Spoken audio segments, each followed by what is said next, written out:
আর এবার একটু পূর্ব মেদিনীপুরের দিকে নজর রাখবো, একটা ছবি দেখাবো। দেখুন এই যে বাড়ি, এইভাবে এটাকে বাড়ির থেকেও বলা ভালো ঝুপড়ি, সেই ঝুপড়িতে থাকেন কিন্তু তা সত্ত্বেও আবাস তালিকায় নাম ওঠেনি। কি কারণে ওঠেনি, কি অভিযোগ উঠে আসছে? বিজেপি করার কারণেই নাকি আবাস তালিকা থেকে বঞ্চিত। শুধু তাই নয়, এছাড়াও আরো অভিযোগ রয়েছে। কি অভিযোগ রয়েছে এই পরিবারের, আরো বিস্তারিত সুজিত জানাতে পারবে। সুজিত রয়েছে আমার সঙ্গে।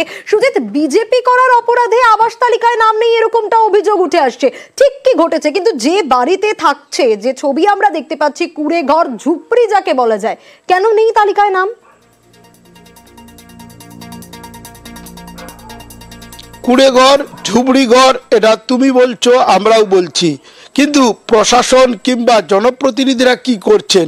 তারা এই বাড়ি দেখার পরও কেন একেবারে আবাস তালিকায় নামটা রাখছেন না, তারই কিন্তু প্রশ্ন উঠছে। আর প্রশ্ন উঠতেই প্রশ্ন তুলছেন অভিযোগকারী, যিনি বঞ্চনার শিকার, তিনি বলছেন তিনি বিজেপি সংখ্যালঘু সেলের দায়িত্বে এবং সে কারণে তাকে এটা বঞ্চিত করা হয়েছে। তার স্ত্রী পঞ্চায়েত ভোটে বিজেপির হয়ে বলা যায় বিজেপির টিকিটে প্রার্থী হয়েছিলেন। এসব নাকি কারণ হতে পারে এবং সেটাই তিনি অভিযোগ করছেন। শুধু তা নয়, তুমি যেটা বললে আরও অভিযোগ, আরও যে অভিযোগটা রয়েছে সেটা আবার মারাত্মক অভিযোগ। টাকা চাওয়া হয়েছিল আবাস তালিকায় থাকা এবং তারপর বাড়ি পাইয়ে দেওয়া, এসব নিয়ে টাকা চাওয়া হয়েছিল। এমন মারাত্মক অভিযোগ যখন অভিযোগকারী করছেন, তখন কিনা স্বাভাবিকভাবে রাজনৈতিক চাপানুতর হচ্ছে। কিন্তু তাতে লাভটা কি? রাজনৈতিক তরজা চাপানুতর সে তো রয়েছে, কিন্তু আসল বিষয় যেটা, এই যে পাওয়া উচিত যার, তিনি পাচ্ছেন না। পাঁশকুড়ার এই ঘটনা নিয়ে রীতিমতো শোরগোল শুরু হয়েছে। আমরা যখন এই ছবি দেখাচ্ছি, স্বাভাবিকভাবে সোনিয়া প্রশ্ন উঠবে আরো বড় করে এবং মানুষ কিন্তু অবাক হবেন।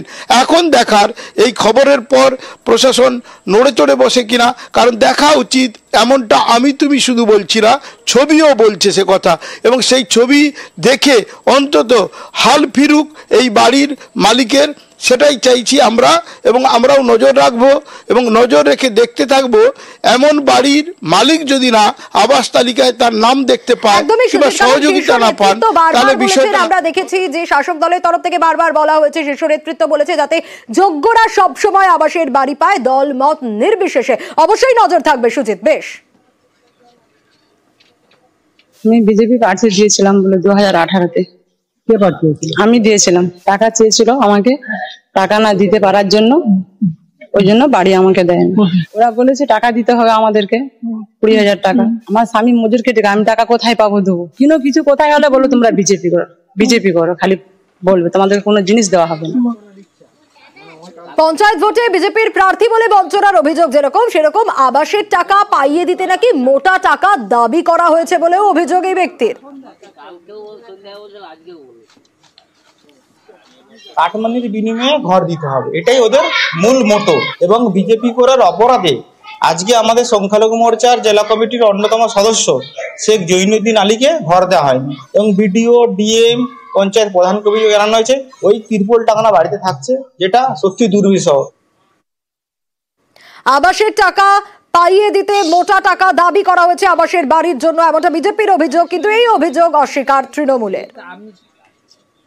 আবাস নিয়ে বিজেপি যে নোংরামি ভিত্তিহীন অভিযোগ করছে তা সম্পূর্ণ ভিত্তিহীন। তার পারিবারিক জায়গা সংক্রান্ত ব্যাপারে তার বাবার নামে জায়গা আছে এবং তার ভাই শহীদুদ্দিনেরও নাম আবাস তালিকায় আছে। তাকে অনুরোধ করবো জৈনুদ্দিনকে যে আপনি দয়া করে আমাদের তমলুক ব্লকের বিডিও সাহেবের কাছে আপনার সমস্ত নথিপত্র নিয়ে আপনি আবাস পাওয়ার জন্য আবেদন করুন। এই আবাসের ক্ষেত্রে কোন রকম রং দেখা হবে না, তৃণমূল, সিপিএম, বিজেপি, কংগ্রেস দেখা হবে না। যারা প্রকৃত পাওয়ার যোগ্য, যারা প্রকৃত প্রাপক, তারাই পাবেন।